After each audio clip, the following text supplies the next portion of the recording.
California has been the only state in the country, including District of Columbia, that has not passed legislation or any sort of regulation of who can work as an athletic trainer.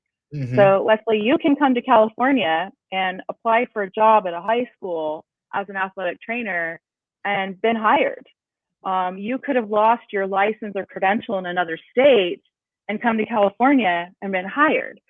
So until this past year, actually, I think, what are we in 25? I think it was 24, end of 24, we passed AB 796, which is a title protection bill, that now you must be a board certified athletic trainer in order to work as an athletic trainer. And so we were the last state and we finally did it. It was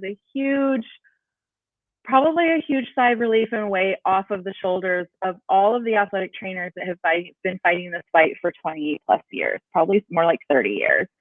And we've been doing meetings at the Hill. We work with lobbyists, legislators. In fact, I'm going to one of our state senators' events this weekend to help her with her turkey giveaway that she does every year. Yes, it's a great event for her community. And I'm not a constituent, I don't even live there, but we've built those relationships with these legislators, and knowing that she's in San Diego, I'm like, well, why wouldn't I go help her with her community event that's going to help so many people? So I think that was kind of our biggest thing this past year and a half in California, was getting that passed. And then now, what does that look like going forward? The other thing about California that, some people, we get a lot of judgment or criticism, whether it's, politics or, just how we function in life here. We're a massive state.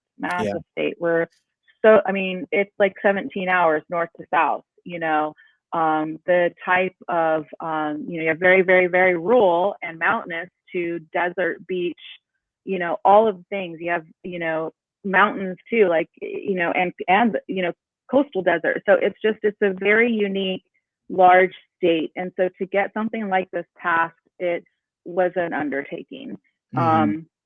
So I am so proud of that, and I'm so honored to have been a part of that and work with the colleagues that we have to get that done. But we know we still have a lot of work to do going forward.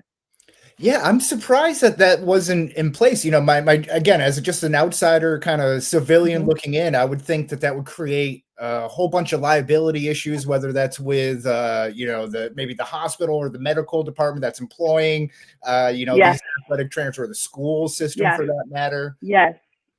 But we said this earlier, what we don't know, right? So if the high schools don't know, what are they going to do? They don't know. They have a teacher that turned athletic trainer. That's great. We get to keep them in their union and, in the system, and they've been here. And it did become a huge issue with the hospitals and like even our athletic trainers who are working at like UCSD. UCSD has a huge athletics, program, whatever, but they are also part of the health system there.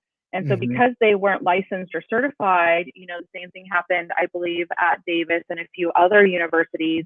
UCLA, it became an issue. Like, where do they fit in when it comes to the student athlete or student welfare and health, being that athletics is sometimes separate, but it's still the same. So that's been a lot of the fight and the struggle. And when you talk about your non-traditional settings, like working for the military, we almost lost. We had to petition this year because they were going to cut all the athletic trainers out of the military. And we have so many athletic trainers at the Marine Recruiting Depot in Pendleton and all over the state. If you think about California, how many bases we have that provide so much care and treatment for our military men and women, fire department, UPS, FedEx, Amazon.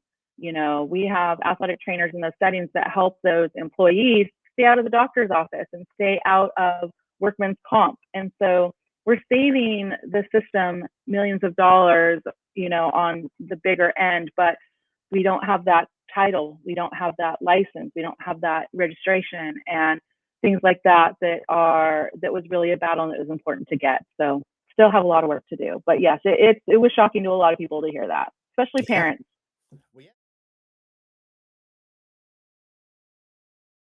I think the best thing that we're doing right now is just trying to support our membership. I think we're trying to also, like, education. I think for me, that's the biggest struggle that I see, is that people don't really know what an athletic trainer is or what an athletic trainer does, what our education is. They think we're personal trainers, which I constantly get. So it's constant education. So we have our National Athletic Training Month in March, and we really try and push that information out, like education, what we do, what the requirements are, and where we work. People don't even know. They think we're just in the, college setting or the high school setting. And, the unfortunate situation with Damar Hamlin, that brought a lot of attention to what athletic trainers are and who we are and what we do. But, that case in point, like that was a NFL game where they had 20 healthcare providers of different settings. And I'm by myself at high school, with way more kids, way more responsibilities. So I think a lot of things, I think it's the education of what an athletic trainer is and does, seeing the value in that. You have high schools or even some smaller colleges that have athletics, but we can't afford an athletic trainer. We'll just send them to student health, or they can go to their doctor, which is unfortunate. You have budget cuts everywhere. And unfortunately, there's a trickle-down effect with that. And there's a trickle-down effect, sometimes at the colleges where you're a full-time athletic trainer and you don't get a day off for, 3 months because you're in season, but you're not getting overtime. You're not getting any, anything like that. And you're stretched between 3 sports, maybe 3 teams, and trying to keep up with that. And I think the work-life balance there is a challenge. But, I think first off, getting who we are out there, getting people to appreciate and recognize our value, our worth, and pay us that value, that worth. And then to make sure that we have appropriate staff. There has been, study after study done of what the appropriate staff, ratio should be. And it's just not where it should be. And some people will say, well, there aren't enough athletic trainers in California. That is not true. There's plenty of athletic trainers in California. We're not able to retain them because we aren't able to pay them. People don't want to pay them. And even down here, our state, so one thing we've done as a state is we have a state recommended per diem rate. That if I'm going to go work a soccer tournament here for surf soccer down here, this is the state recommended per diem rate based upon the cost of living for Southern California where I'm at. So we broke it up, and it's on our website. It's public information to the different counties or regions on if you're in this region and you're working a per diem event, you're $82 an hour. Because believe it or not, Sonoma County has a higher cost of living than down here, Sure. So that's the thing. And we're actually getting ready to look at that again at our next board meeting, is to make sure that we're at least providing some research, some data, some information to our members to help them advocate for appropriate compensation.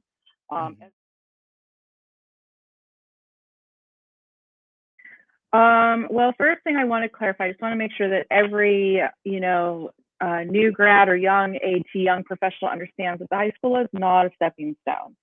And that's one thing that I never wanted to work high school. And here I am, 19 years into it, in my 20th year at the high school level.